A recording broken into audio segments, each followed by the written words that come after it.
kabilang dako, isang nasagasaang aso ang nabigyan ng panibagong buhay sa tulong na isang nagmalasakit na guro. Ang nabali nitong buto at iba pang pinsala sa katawan, ngayon naghihilom na.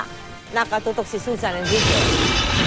Ito si Waito, ang aspin o asong Pinoy na nasagasaan sa tapat ng isang paaralan sa Pasay City noong Agosto 24. Duguan at halos hindi makalakad dahil sa nabaling buto. Nang makita ng teacher na si Jobel Lazareto ang duguang aso, gumawa siya ng paraan na magamot ang tinamong pinsala ng aso. Yun nga po, sinakay ko po siya sa tricycle, papunta po sa Cartimar po, yun nga po sa Vets in Practice.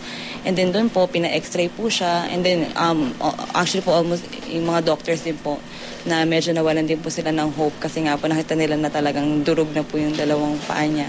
Bali, both legs po niya fractured. Yung the right one, this one na hindi natin sinurgery, may old fracture na siya. Dahil daw sa tindi ng pagkabali sa dalawang paa pati na ang pagkadurog ng bladder ng aso, iminungkahi raw ng veterinarya na euthanasia na ang aso.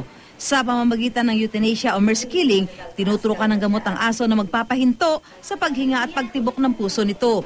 Sinabihan din daw si Lazareto na malaki ang gastos kung itutuloy ang paggamot kay Waito. Sa kabila nito, di pumayag ang teacher na euthanasia ang aso. And the option that was given to Waito then was just to put him to sleep.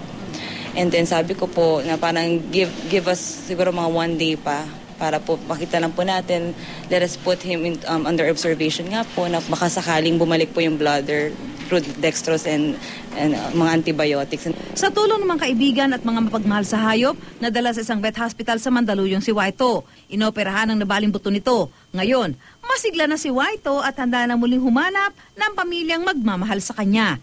Tumatayo po siya pag sinasabi po ng mami kung kaya mo yan, kaya mo yan. Yun nga po, kasi may dog din po ako. So alam ko po yung feeling na, alam ko po na ang trato ko po talaga sa mga dogs is hindi po talaga dogs. So alam ko po na talagang lumalaban po siya.